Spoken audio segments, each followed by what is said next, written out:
नमस्कार, इन खबर में आपका स्वागत है। ऐसे समय में जबकि पूरी दुनिया कोरोना से हलकान है और कोरोना कहर ढा रहा है, पड़ोसी मुल्क पाकिस्तान में एक अलग ही जंग चल रही है। वहाँ पे मीडिया और फौज व सरकार आमने सामने है।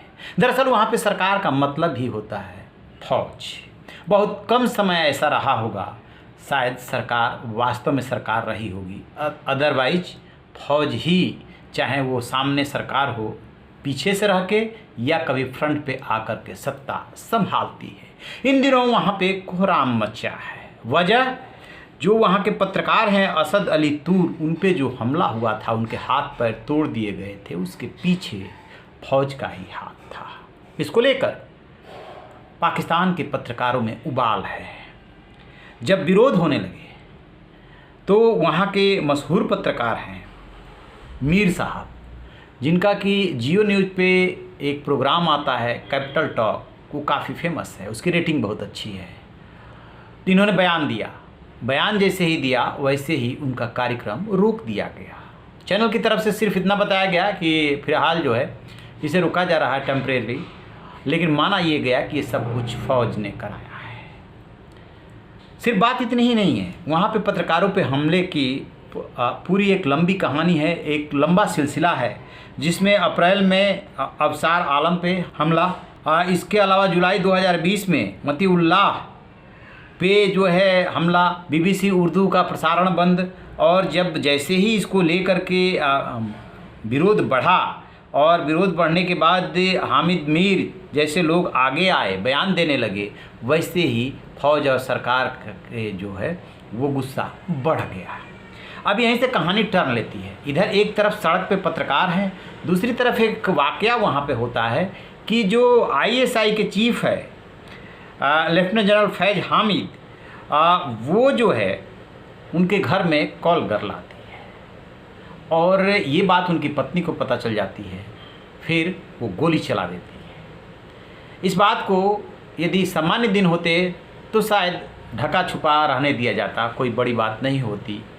लेकिन पत्रकारों ने ये कहा कि जब तुम हम पे लाठी डंडे गोली चलाओगे तो हम तो ये लाठी डंडे गोली नहीं चला सकते, क्योंकि तुम्हारे पास तोप और बंदूकें हैं, हमारे पास लेखनी है, हमारे पास आवाज़ है।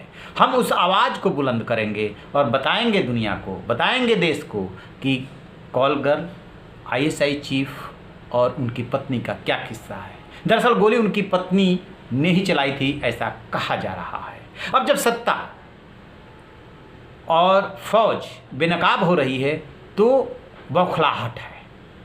उसमें ये भी बात आ रही है कि भारत के सामने कैसे फौज सरेंडर कर जाती है, कैसे भारत से डरी हुई है, ये सब भी बातें धीरे धीरे सामने आने लगी। वहाँ की स्थिति को लेकर के एमनेस्टी इंटरनेशनल ने भी चिंता जाहिर की है, निंदा की है कि आखिरकार ये हो क्या रहा है पाकिस्तान में।